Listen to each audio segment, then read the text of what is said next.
Hello, and welcome to Canyon Professional Development. During this session, we are going to be focusing on lesson planning, the basics and beyond.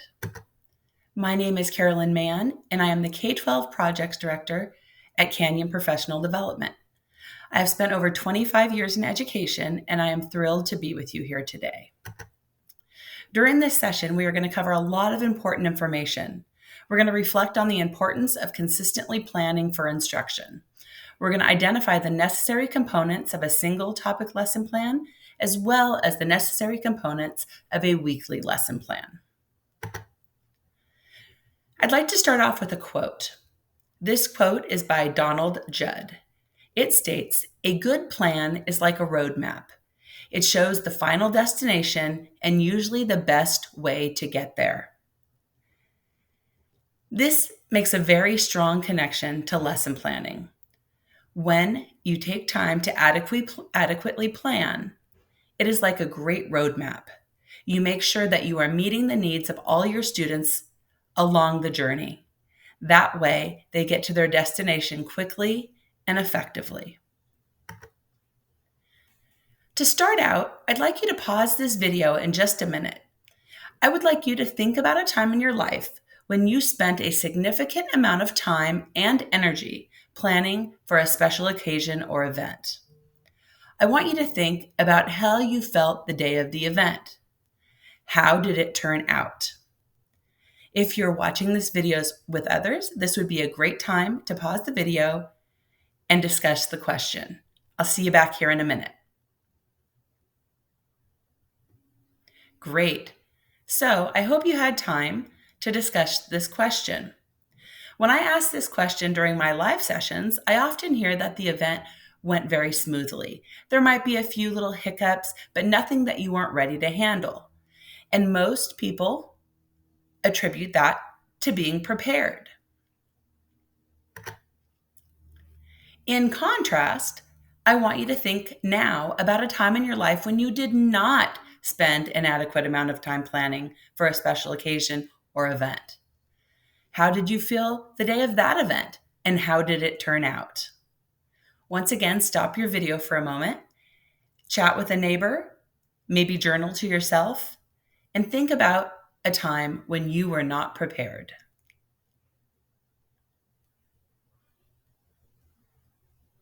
Wonderful. I hope you were able to think of a time. When I reflect back in my life, I can think about my time in the classroom. And I know for a fact on the days where I did not take time to make copies ahead of time, or I did not plan thoroughly the complete lesson that I would be sharing with my students, I came in and I felt very flustered. It always seemed to have a ripple effect. One thing wouldn't go right, that would lead to something else not going as planned, and I would tend to be very frustrated and not nearly as effective as I would have been had I planned adequately. This also happens in personal situations within my life, and I'm sure within yours. So when we think about lesson planning, the first takeaway is that we need to make sure we spend enough time planning so that we feel adequately prepared to support our students on a daily basis. As we navigate through this session, I want you to think about what will you take away. You will attend several professional development sessions throughout your career. Every time I attend a session, I always make it my personal goal to pick one thing that I'm going to take away and utilize right away. Because we know with our busy lives, we tend to get distracted. So make sure you pick something out and you implement it as soon as possible. A lesson plan is more than the words on the paper. And I'm sure all of you are already familiar with lesson plans and you know just how important they are. I want you to think about a few things though. Although a written or typed lesson plan is a great way to document what content and standards you will be covering in the classroom, it is much more than that. Lesson planning is the way a teacher mentally prepares for the coming weeks. While lesson plans are wonderful to have at your disposal, you are actively engaging and reviewing the content and the resources that will effectively support your students' learning while you're planning. Throughout the entire process, you are focused on standards and specific content that you will be teaching that needs to be covered. This preparation, both physically and mentally, allows you, the teacher, to feel confident when you enter the classroom each day. This is a great way to think about the prepared teacher and the teacher who is not prepared. When you are prepared, you come into class with a smile on your face and you're ready to go. I've been that teacher under the desk before where I knew I wasn't quite prepared. Life happens. However, we want to make sure we are as prepared as often as possible, hopefully every day, so that we don't feel like hiding under our desk or our podium. We're going to talk about two different types of lesson plans. For those of you who went through a teacher prep program, you most likely spent a lot of time creating lesson plans. And most likely, most of them were single topic lesson plans. Although you won't spend a lot of time creating these single topic plans as a classroom teacher, they do serve a very important purpose. Creating these lesson plans help new teachers to become proficient in identifying and including all the necessary components needed to effectively support student learning. Once this becomes second nature or automatic, it won't be necessary to write down every single detail in your weekly lesson plans. However, you will want to cover all the important basic components all the time. So, what are the necessary components in a single topic lesson plan? Well, for those of you who might be new to the profession, we're going to go over this. For those of you who this might be a review because you did go through a teacher prep program, we all can use a little bit of review. The first part of a single lesson plan is the academic standard. What is the academic standard? Well, first thing I want to point out is it's different than your objective. The academic standard details what students are expected to be learning in each subject area or by grade level. So depending on the state you live in, your standards will look a little different. I am in Arizona, and so therefore I always had to identify the Arizona state standards. If you are in Texas, you will identify the TEKS that go along with each grade level. Here you have an example of one of my Arizona state standards. It's for ELA and it's second grade. 2 RI1 states, ask and answer such questions as who, what, where, when, why, and how to demonstrate understanding of key details in a text. This tells me that second graders, by the time they leave second grade, should be proficient with doing this skill, with asking and answering questions, the who, what, where, when, why, and how. And by utilizing these questions, they should be able to demonstrate their understanding of the key details in text. So when I'm creating a lesson plan, it's really important that I identify the specific standard that I'm hoping to cover and meet through the lessons that I will be providing. Here, I wanted to break down the standards for you. Although different states have slightly different standards, they're often written in a very similar format. And I know as a new teacher, this was very confusing for me to figure out what these symbols meant. So here you'll see the 2 stands for the grade level. The RI stands for reading informational text. In English language arts, standards are usually broken up into different categories, 2 of them being reading informational text and reading fictional text. Students will have to learn skills and strategies to prepare them to read both types of text. The last thing you see there is the number 1. This indicates that this is the first standard under the key ideas and details portion of the ELA standards.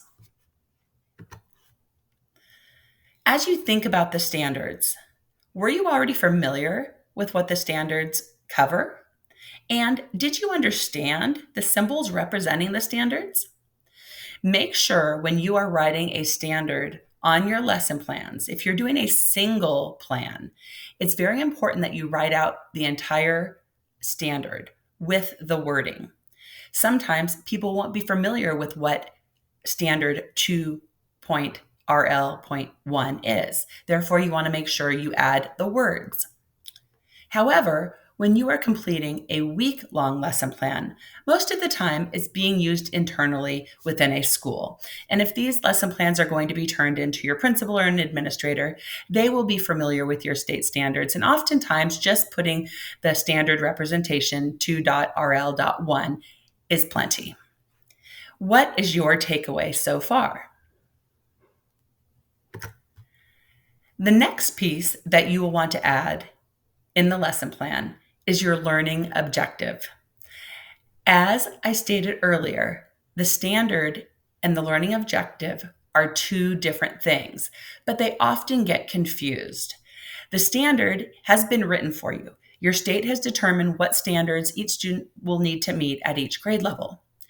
Your learning objective now is the wording that you're going to put in place that is going to describe the actual learning that you are hoping to see, witness taking place in the classroom as you work with your students. A learning objective is a statement that describes a desired outcome that is clear and measurable. Learning objectives are often written in this particular format.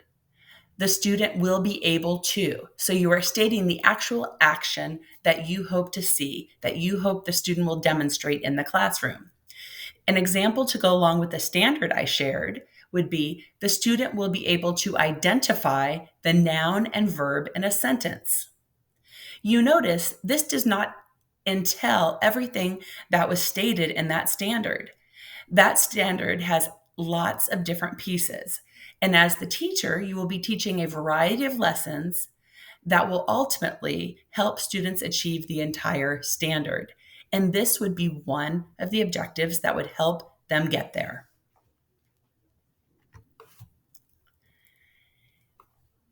A very important point is that the standard and the learning objective must be aligned. You heard me say that I was sharing an example objective that went with the standard. So I was asking in my objective for the student to be able to identify the noun and the verb in a sentence. That is directly aligned with the standard I shared.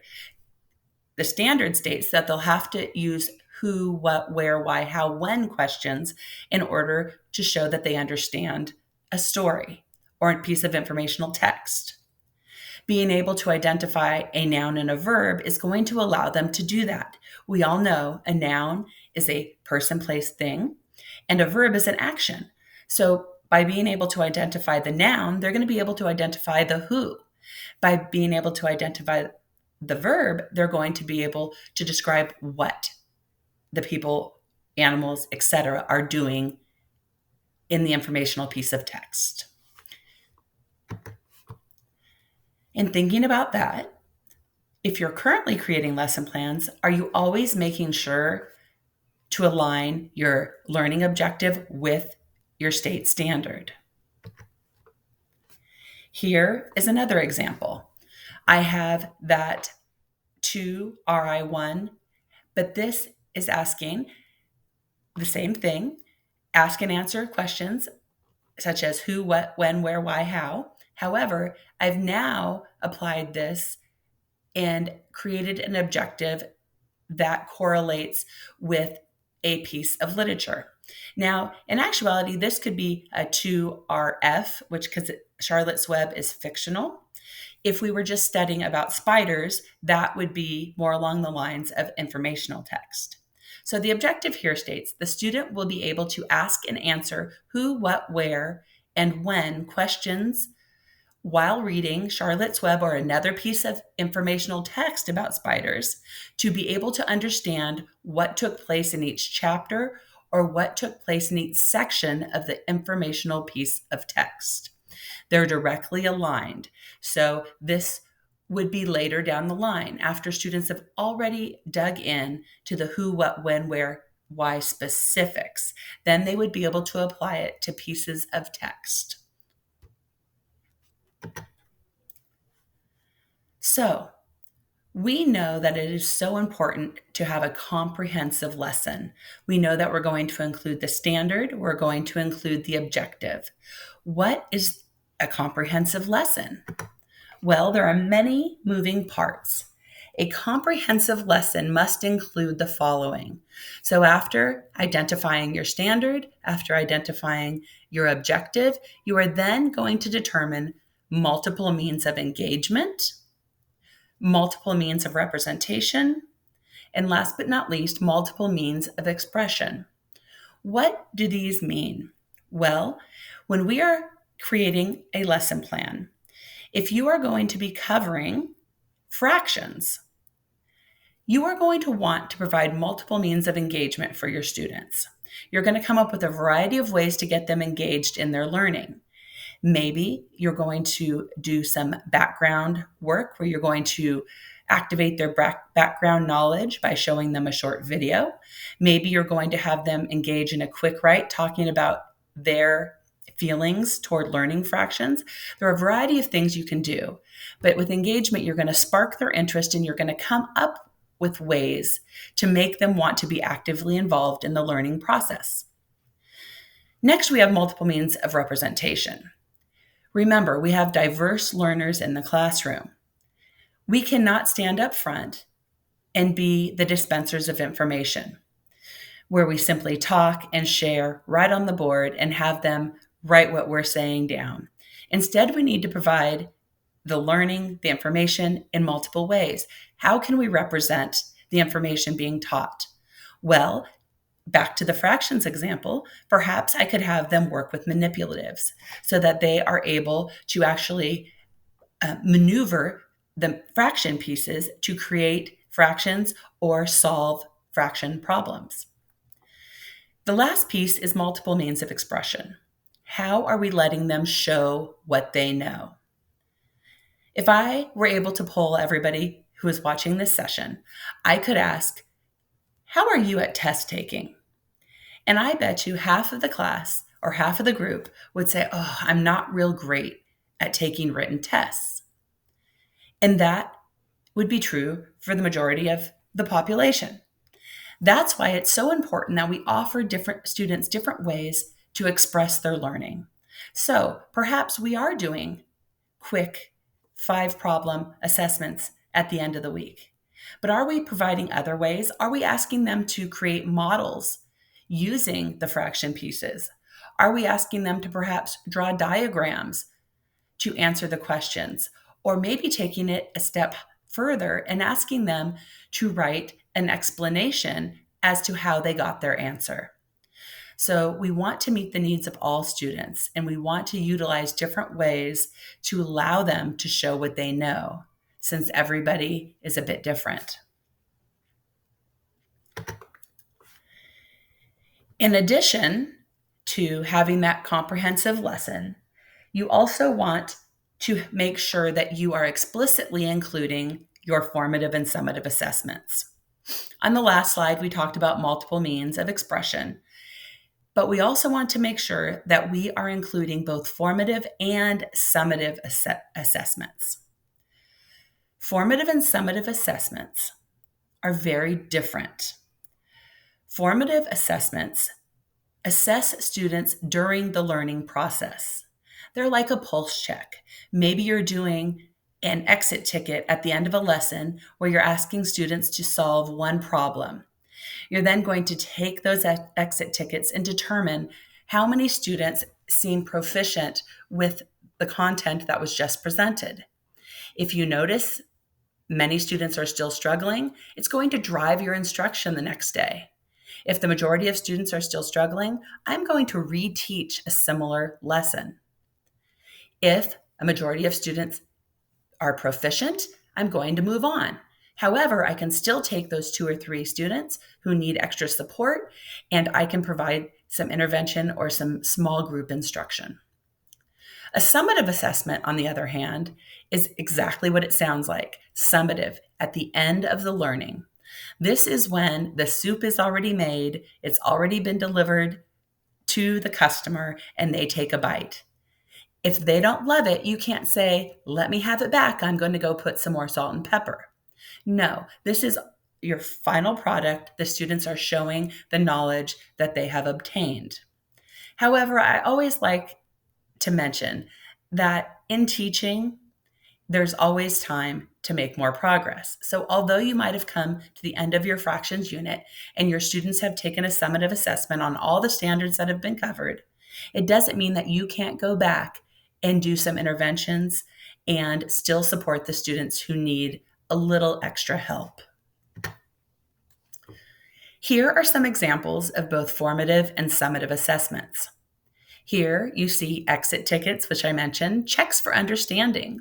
Maybe students are just writing answers on whiteboards or holding their fingers up for a yes or no. Maybe you're using a variety of polling devices in the classroom that they're doing on devices. All of these things are great ways to check for understanding without going through the full process of creating a quiz where students are only doing things with paper and pencil. Some summative assessments include your unit tests, benchmark tests, perhaps that your school or district provide, larger projects or reports. It is important to remember that formative assessments are for learning. They're going to drive our instruction. Summative assessments are of learning, what you have learned up to that point.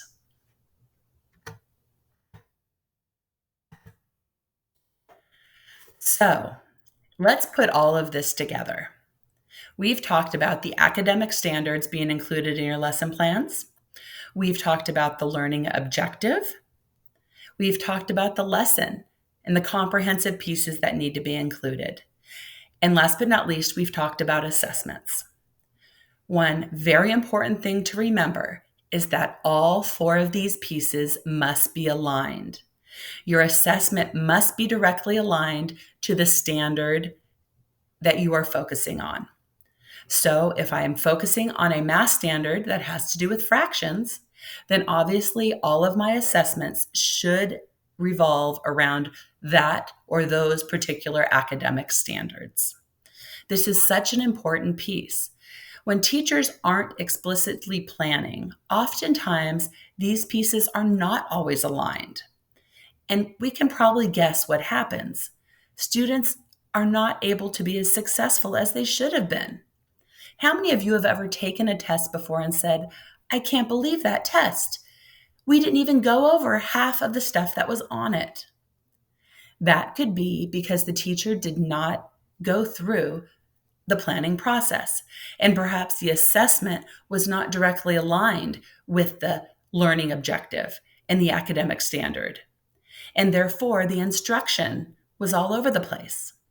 And ultimately, it makes the student feel very frustrated and limits their success. That was a lot of information. I hope there are a couple of things that you're able to think about at this point that you're going to take away. Let's move on to those weekly lesson plans.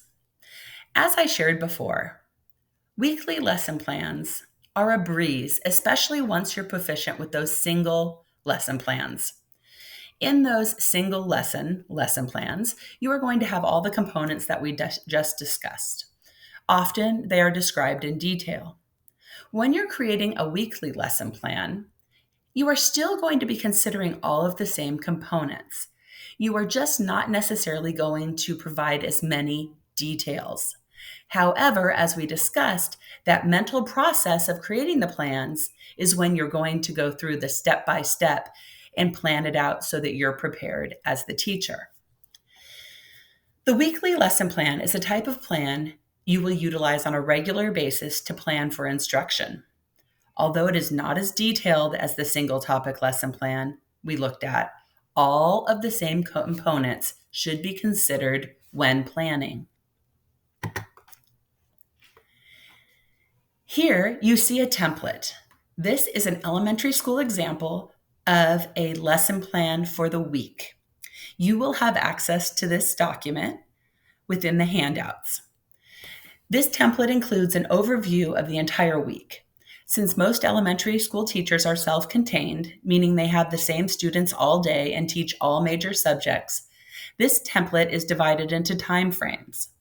You will have access to this template as a resource, and you will be able to even modify it to make it work for you. Many schools offer online lesson planning programs that their teachers can use to create digital plans as well. As you look over this plan, you will see some of the components we discussed earlier: standards, objectives, brief description of the lesson, and formative assessments. When creating your own lesson plan template that you will use weekly, it is important to consider a few things first. Find out when your specials are. Specials would include things like art, PE, and music. These times are usually predetermined for you, and you will have to work around them. Next, you will want to research how many minutes you are expected to teach each subject area. Yes, did you know there are recommended teaching minutes for each grade level? This will vary by grade level. For example, in Arizona, the recommended allotted amount of time for math might be different for a kindergartner than it is for a student in high school. So make sure you check those out so that you are planning accordingly. Next, you will see this secondary lesson plan template. It looks a little different. It looks a little different because your day normally flows differently. This can be used for junior high as well. This template is designed for planning a single subject, for example, math or social studies, but it's being taught daily. This plan could be modified slightly for those of you who teach the same class multiple times during the day. So, for example, I taught English language arts at the middle school level. Therefore, I was teaching basically the same thing every period. However, depending on the ability level of my different classes, I might make slight tweaks. However, when you're doing this digitally, it's very easy to make those modifications on this lesson plan template. And once again, you will have this available to you in the handouts. That was a lot of information, and I hope that you're walking away with some tools and strategies you can use right away. I would love for you to pause the video and take a minute to determine what you can turn around and use in your classroom immediately. Great. I hope you were able to think of a thing or two. To wrap up, we reflected on the importance of consistently planning for instruction. You don't want to be that teacher hiding under the desk. You want to be the one who is ready for the day. We also identified the necessary components of a single topic lesson plan, which is super important because ultimately you are going to be including those same components in your weekly lesson plan, with maybe a little less written detail, but all of the processing has already gone on in your brain. Thank you so much for joining me for this session. And just remember, our why here at Canyon Professional Development is to empower, educate, and inspire our community so they take action to fulfill their purpose and serve others. I hope you have a great day, and I'll see you soon.